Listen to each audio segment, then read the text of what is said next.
प्रदर्शनकारियों का कई शहरों में बवाल देखने को मिल रहा है। पुलिस और प्रदर्शनकारियों के बीच झड़प भी हुई है, क्योंकि बमबाजी, आगजनी, पत्थरबाजी, तोड़फोड़ की जा रही है। पुलिस ने लाठीचार्ज भी किया है। ये तस्वीरें देखिए, बड़ी संख्या में प्रोटेस्टर्स सड़कों पर दिखाई दे रहे हैं और इसके अलावा चारों तरफ बवाल होता नजर आ रहा है। तो ये सिर्फ ढाका की तस्वीरें नहीं है, कई शहरों में ऐसे ही हाल दिखाई दे रहे हैं।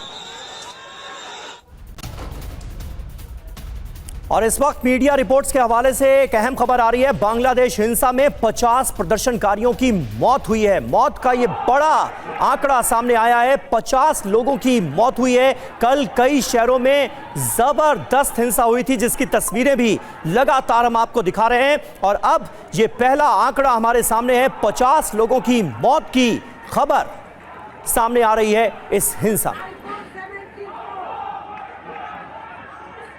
यूनिस के डिप्यूटी सचिव का भारी विरोध, बीच सड़क पर रोककर विरोध किया गया। प्रदर्शनकारियों का काफी देर तक हंगामा भी देखने को मिला। ये देखिए, बीच सड़क पर किस तरीके से विरोध किया गया, काफी देर तक हंगामा यूं ही चलता रहा। यूनिस के डिप्यूटी सचिव की तस्वीरें, भारी विरोध।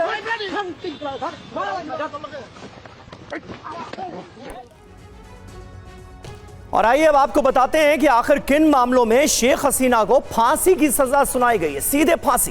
पहला आरोप यह है कि शेख हसीना ने जुलाई 2024 के छात्र आंदोलन के दौरान हत्या के लिए उकसाने का आदेश दिया था। और दूसरा आरोप यह है कि शेख हसीना ने खुद हत्या का आदेश भी दिया था।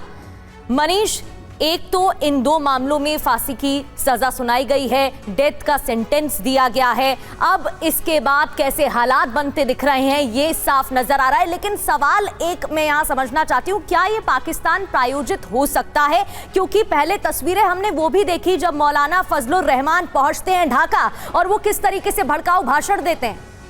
खैर देखिए, पाकिस्तान तो वो कहते हैं ना कि बहती गंगा में हाथ धो रहा है, लेकिन मामला उससे ज़्यादा बड़ा है। ये एक ऐसा मौका है जिस पे बहुत से सुपर पावर अपनी नज़र बनाए हुए हैं। खास करके अगर आप देखिए तो जिस वक्त, यानी कि पिछले साल जब ये इंसिडेंट हुआ जुलाई अगस्त में, हमारे दर्शकों को भी याद होगा कि छात्र विरोध प्रदर्शन कर रहे थे।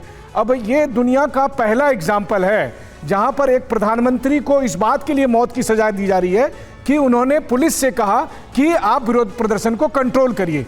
मतलब ऐसा होता है कि विरोध प्रदर्शन के दौरान अगर पुलिस ने ज्यादती की तो आप पुलिस अधिकारियों पर एक्शन लेते हैं, लेकिन यहाँ पर आईजी को बरी कर दिया गया और प्रधानमंत्री और गृह मंत्री को यह आदेश देने के नाम पर फांसी की सजा दी गई। और वही काम अब अगर अभी जो हमने खबर दिखाई कि मोहम्मद यूनुस के डिप्टी सेक्रेटरी पर हमला हुआ है, तो आज आप देखिए ये वही लोग हैं जिन्होंने पहले उकसाया था जब मौजूदा जो उस समय की सरकार थे उनके लोगों पर हमले हुए थे, सांसदों पर, मंत्रियों पर, यहाँ तक कि प्रधानमंत्री आवास में, पार्लियामेंट के अंदर, राष्ट्रपति भवन में तब भीड़ घुसी थी। तो सिक्योरिटी वाले क्या करते, जो सिक्योरिटी वाले ने उनको रोकने की कोशिश की, तो उसके लिए मुकदमा चला और उसके लिए शेख हसीना को फांसी दी जा रही। खेल बहुत बड़ा है। बांग्लादेश को एक बार फिर से सीरिया बनाने की तैयारी है, बांग्लादेश को पूर्वी पाकिस्तान वाला इतिहास दोहराने की तैयारी है, और उसमें बहुत से जो 7 समंदर पार बैठे लोग हैं वो इसका तमाशा देख रहे हैं और पटकथा वहां से रची जा रही है। बिल्कुल, ये बहुत महत्वपूर्ण बात आपने कही है और कुल मिलाकर एक बड़ी साजिश रची गई है, ये साफ तौर पर नजर आ रहा है। ये सब कुछ जो आप देख रहे हैं इस वक्त बांग्लादेश की सड़कों पर होते हुए, ये ऐसे ही तो नहीं हो रहा है। फांसी की सजा सुनाए जाने के बाद शेख हसीना भड़की हुई, उनकी तरफ से जो कहा गया है वो अब हम आपको बताते हैं। शेख हसीना ने कहा है कि मेरे खिलाफ चल रहा मुकदमा झूठा तमाशा है, ये पूरी तरह से राजनीतिक बदले की कार्रवाई है। लोकतंत्र लौटने पर ही मैं बांग्लादेश वापस आऊंगी।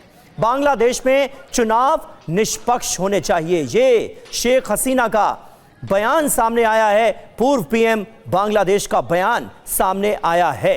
ब्रजेश जी, लेकिन अभी तो हर मुमकिन कोशिश इस बात को लेकर की जा रही है, ये इंश्योर किया जा रहा है कि कहीं ऐसा माहौल ना बन जाए बांग्लादेश के अंदर कि शेख हसीना वापस आ जाएं। अब आप देखिए, शेख हसीना तो निर्वासित हैं, भारत में रह रही हैं, लेकिन उनके समर्थकों को भी चुन चुन कर निशाना बनाया जा रहा है ताकि जो आगे के लिए विरोध प्रदर्शन है, जो चुनौतियां हैं, उन्हें भी खत्म किया जा सके। क्या ये नहीं हो रहा इस वक्त? समीर जी, बिल्कुल यही बात है। पुश करके मोहम्मद यूनुस को आर्मी ने पुश किया, तब वो कह रहे हैं कि फरवरी 2026 में इलेक्शंस होंगे। तो इरादा इनका ये है इलेक्शंस के पहले हसीना और उनकी पार्टी की जितनी भी क्रेडिबिलिटी है, जितनी भी अहमियत है, सरकारी तरीके से ख़त्म कर दी जाए। जहाँ तक मेरा ये मानना है कि अवामी लीग की काफ़ी पॉलिटिकल कैपिटल अभी भी है बांग्लादेश के अंदर। और दूसरी बात ये, बांग्लादेश के आर्मी चीफ का रोल बहुत ही महत्वपूर्ण हो जाता है जी, और वो जाने जाते रहे, वो निष्पक्ष रहे। हालांकि उनका चुनाव, उनका सिलेक्शन शेख हसीना ने ही किया था और कोई दूर के रिश्तेदार भी लगते हैं, मगर जब उन्होंने देखा कि भीड़ इतनी है, तनाव इतना है, तो उन्होंने इनको रखने नहीं दिया।